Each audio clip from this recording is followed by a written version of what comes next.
Hello guys and welcome back to yet another patch news rundown. So today is the November 13th. So this patch was kind of big. It was around 2 GB update. I think it is just like the background files for stuff for the new class Glaciette. And for the first thing in this patch we're going to be getting is the pre-registration event for the new class. So Glaciette has been confirmed to come on November 27th, and this is the pre-registration event that we have had with every other new class that was in the game. So you just want to come here and you want to pre-register. The rewards are a little bit I mean, they could have given us something better, but you know what, some bound gold, some injection. We have thousands of those injections right now, but the last one you get some 30 double potions for those people who are like struggling with double potions.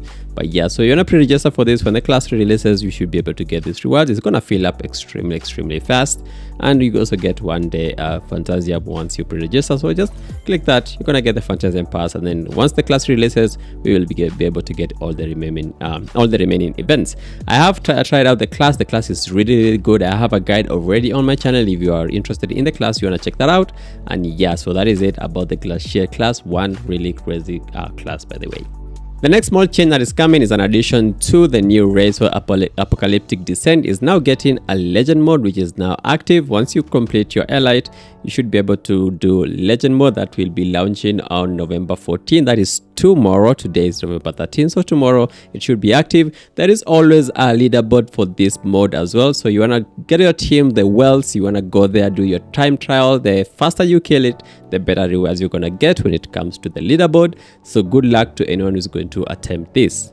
The next thing that's going to be changing is just a small announcement. The Battle Pass should be ending next week. You have 6 days for this current Battle Pass, and it is just going to be renewed. It is not a new Battle Pass. It is just the same. Personally, I do not suggest you to buy this Battle Pass. It doesn't really have anything of value. These pets are not really good unless you're a new player and you don't have any of the epic pets. Then, well, you can like maybe get your Ghost Flame here and maybe your Cowboy. These are really good beginner pets, but for those who have been around, it's not really worth buying these. You might use your money better somewhere else in the cash shop. But to be honest, the Battle Pass is really underwhelming. They really need to change something here. And also for the advanced, the privilege here, which is what most people are really going for, the weapon synchronization, it's a great feature, but it is very limited to how it actually works. So they really need to rework that. But until then, it's a spend it if you can, but it's not really a priority at all. So it's just a reset, the same rewards, nothing really major there. The next change, which is the Hall of Honors, they are now going to add the people who managed to get really high ranking in the Power Climb Championship. So they will be inducted in the hall, just like the raid ones for those people who do the fast clear. So they will be that for the Power Climb Championship. So keep an eye out for this. For those people who are doing this, I never really bothered.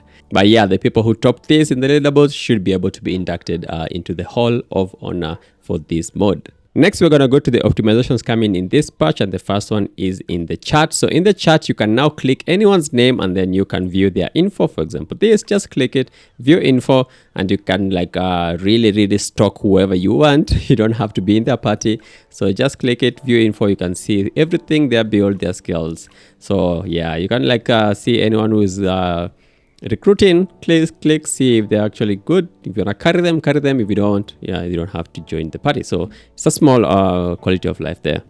The next one is the outfit demon horns and the footprint lingering mist can now be sold. I don't really know what they mean by this. They probably mean you can now like just click it and sell it. For example, the horn is here. Normally you couldn't be able to, but you should be able to now sell it. I don't know why you don't want to do that. So just give it to your alt if you are not using it. But yeah, if you want to sell it, you can now sell it here. But most of the time it comes in a box. I do have a second one here. It comes in a box which you can share with your alts if you want to.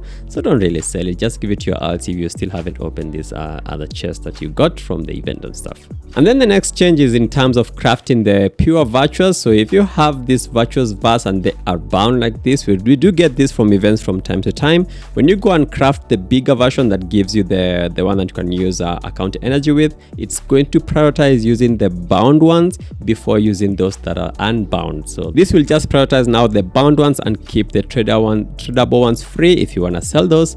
But yeah, you probably want to use all of them at the end of the day, but this is just a small quality of life. And then this week we just have one small bug fix, and that is in the Power Climb Championship. There was a small bug where injured members could pick up buffs in the match, so that has been fixed, so you cannot like cheese some of that. I guess there's some weird things going on in this Power Climb Championship. So yeah, that is it for the week. Now last week I didn't really do a patch notes rundown. It was a very small patch. I'm gonna mention just two things in case anyone missed any of these changes. The first one was Nexam new season is now up.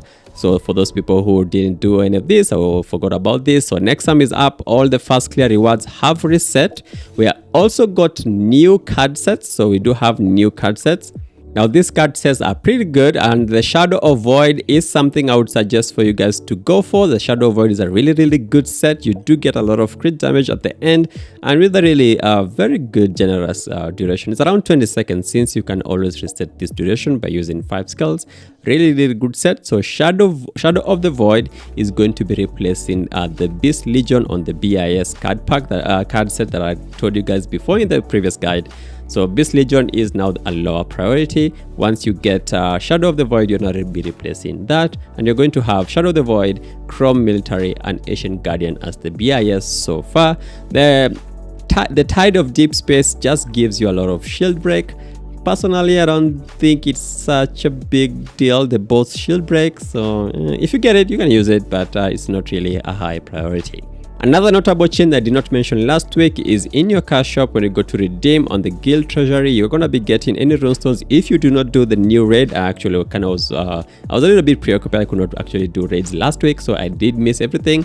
But yeah, you see, you can now redeem runestones. These are super important for your accessories, so you really want to be getting as many runestones as you can everywhere you can. Also the mirrors, make sure you're getting all of these guys. You're gonna be getting you need as many of these to get your accessory sets. And then another one which is kind of big, but probably no one has noticed, because to be honest, I think like they lied to us a little bit. So they say that they have increased the drop rate of the insignias. I don't know, I've still not gotten anything. So if you guys have noticed a high drop rate in this, if you have gotten lucky, maybe you're like one of the beneficiaries of this buff. So they just say they have increased the drop rate of the insignia modules and also the full insignias. So let's hope we get more, because I really want my Azrael insignia here. This is such a good insignia. But yeah, they say they have increased the drop rate of this. And then the last change, which is kind of good for those people who class changed on the item Astro Clock. So Astro Clock has been reworked a little bit. Now the cooldown will only be 30 days, right? It will be 30 days. If you had a higher cooldown because you like messed around and swapped a couple of times, it should have reduced to 30. And also they have nerfed the amount of Astro Clock you're going to be needing for any consequent class changes up to a maximum of 4. This went all the way up to 6, so this has been reduced to 4. Make it a little bit cheaper. It's still expensive, but it's gonna be a little bit cheaper if you are a serial class changer. If you change your class multiple times, it caps out at 4 maximum, so keep that in mind. And those are the major changes since last week. I hope you guys are having fun with the game. I am back. I'm gonna be doing a little bit more videos on this, and with that, I guess I'm gonna see you guys on the next one. Like and subscribe as always, and thanks for watching. Peace.